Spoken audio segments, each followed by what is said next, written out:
যেহেতু ওই জায়গার মুসলিমরা মাইনরিটি। কিন্তু বাংলাদেশ মুসলিম মেজরিটির দেশ, এখানে 90% মানুষ মুসলিম। এখানে ইসলাম বিদ্বেষ কিভাবে থাকতে পারে?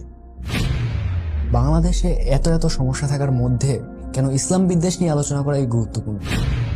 তাহলে আপনি বলতে চাচ্ছেন বাংলাদেশের সমাজ ও রাষ্ট্রে কাঠামোগত ইসলাম বিদ্বেষ আছে। এর কারণ কি? এটা কোথা থেকে ইনক্লুড হলো? ইসলাম বিদ্বেষ ব্যাপারটা আমরা পশ্চিমা বিশ্বের কনটেক্সটে বুঝি, যেহেতু ওই জায়গার মুসলিমরা মাইনরিটি। কিন্তু বাংলাদেশ মুসলিম মেজরিটির দেশ, এখানে 90% মানুষ মুসলিম। এখানে ইসলাম বিদ্বেষ কিভাবে থাকতে পারে? ভালো প্রশ্ন, কমন প্রশ্ন। এটার অ্যান্সার হলো যে ইসলাম বিদ্বেষকে আপনি শুধুমাত্র মেজরিটি মাইনরিটি দিয়ে বিবেচনা করতে পারবেন না বা বুঝতে পারবেন না। এখানে পাওয়ার ডাইনামিকের একটা ব্যাপার আছে, যে একটা সমাজে বা একটা রাষ্ট্রে কারা ক্ষমতাসীন এবং কারা ক্ষমতাহীন সেটা আপনার বুঝতে হবে।